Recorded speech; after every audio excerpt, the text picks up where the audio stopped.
Султанбай Абдрашитовичте. Мен жетишпей калсам, кичине процедураны кошуп берсеңиздер.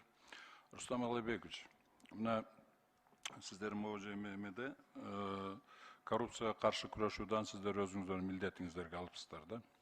Но бирок вам хорошо известно, Рустам Алайбекович, что коррупция, борьба ведется на 3 уровнях: на бытовом, административном и политическом уровне. Да? Сиздер азыр тилекке каршы, к сожалению, вы ведете борьбу, вот жанагы эмелер дублировать эту атастар, да, МВДны, прокуратураны дублировать эту, в основном на бытовой уровень, да, анан өтүп кетсе административный, да.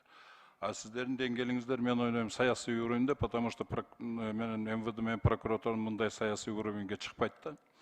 Ошондуктан саясий негизинен мисалы мен бир суроом бар да мындай.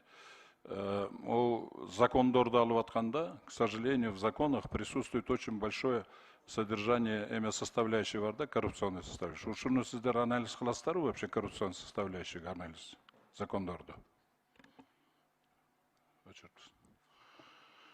Рахмат, Султан Абдрашитович, тийиштүү экспертизаны Адилет министрлиги өткөрөт. Анан могу эки коррупция боюнча айтып кетпеңиз. Эми биз бул альтернативдүү биздин беренелер, прокуратура органдары менен бирге. Эми кээ бирөөнө башталышы коррупция болушу мүмкүн. Бирок анын арты чыккынчылык алып келиши мүмкүн да. Ошон үчүн биз жанагы бир кээ бир долбоорлор болуп калат. Кээ бир жанагы сиз айтып атасыз саясий депчи. Бүгүнкү мисалы паракорчулук эртең мамлекетти саткан бир чоң эмеге айланышы мүмкүн да. Ошонун ишке алкагында жүрөт. Экономикалык коопсуздукту камсыздоо жаатында жүрүп жаткан иш алкагында. Азыр мына закондордо, мына өзүңөрдүн эле законуңар да, могу жерде азыр. Карабайсыңарбы? 3 жыл эмени өткөндөн кийин реабилитация кылып туруп жумушка ала бериш керек деп, даже коррупционный составляющий силердин законуңарда да кирип атат. Пытается его протащить. Видите, вот Султанбекова правильно заметила. Анан дагы эмелерди көп коррупционный схемалар биздин закондорду узаконить этип койгон да. Мисалы, ошол эле освобождение Батукаева, оно было сделано освобождено по закону, потому что закон позволяет освобождать его. Ошондуктан азыр ушундай эмелерди жүргүзүш керек да. Мен мисалы бүгүнкү күндө, сейчас мне не хватает, дан кичине кошуп бересиңер.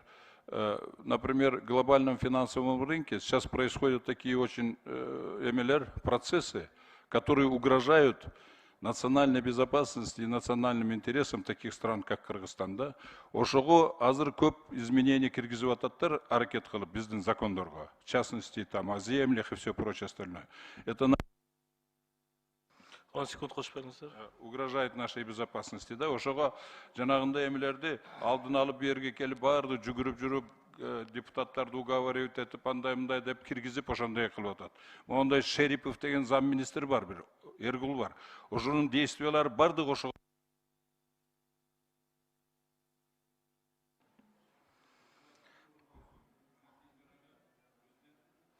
Оюн бүтүрүп алсын. Бүтүрүп алайынчы.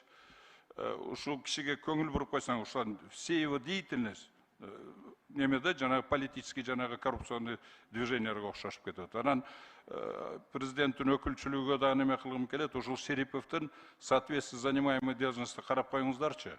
Бул парламенттин эрке баласы болуп алды. Понимаете? Ушуну көңүл буруп койсоңуздар. Чоң рахмат. Султан Абдрашитович, эске алдык. Рахмат.